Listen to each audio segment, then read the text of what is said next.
Hello guys, so నేనైతే ఈరోజు సిరిపురంలో ఉన్న జే స్టూడియోకి అయితే వచ్చేసాను. నేనైతే ఎవ్రీ మంత్ పక్కాగా జే స్టూడియోకి అయితే వస్తాను. ఒక రోజు అంటూ దీనికైతే కేటాయించేస్తాను. ఎందుకంటే నాకున్న బిజీ స్కెడ్యూల్, కాలేజ్కి వెళ్ళడం, ఇంట్లోని అండ్ వేరే వర్క్స్ అన్నిటిలో అయితే నాకైతే ఒక మంచి రిలాక్సేషన్ టైం అయితే ఇక్కడ ఉంటుంది. అండ్ ఈ మంత్ అయితే స్పెషల్ ఏంటో మీ అందరికీ తెలుసు కదా, నాకు పెళ్లి ఉంది కదా. సో దానికంటూ నేను ఫేషియల్స్ ఇవన్నీ ఇంకా చేయించడానికి అయితే జే స్టూడియోకి వచ్చేసాను. సో జే స్టూడియో అనగానే ఇంకా అందరూ ఏంటంటే మంచి ఎక్స్పెన్సివ్ ఏమో అనుకుంటారు, బట్ ఇక్కడ మాత్రం మనకి మంచి లగ్జరీ ఎక్స్పీరియన్స్ అయితే ఇస్తారు. అది కూడా మంచి రీజనబుల్ ప్రైజెస్ లోనే ఇస్తారు. సో ఇంకెందుకు లేట్, మీరు కూడా చూసేయండి. Let me help you revive.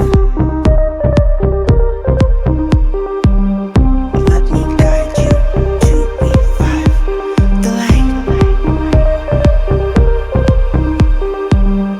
Let me guide you to revive the light. 'Cause there ain't no way. Feel like taking over. 'Cause there ain't no way. No way. So నా service అయితే ఇప్పుడు చేసుకోవడం complete అయింది. నేనైతే hair spa చేయించుకున్నాను, మంచిగా hydra facial ఇంకా gel polish అయితే చేయించుకున్నాను. నాకైతే చాలా అంటే చాలా నచ్చింది. మంచి లగ్జరీ ఎక్స్పీరియన్స్ అయితే ప్రొవైడ్ చేస్తారు వీళ్ళు. సో నేనైతే మీకు తప్పకుండా రికమెండ్ చేస్తాను, మీరు కూడా విజిట్ చేయండి. Hi guys.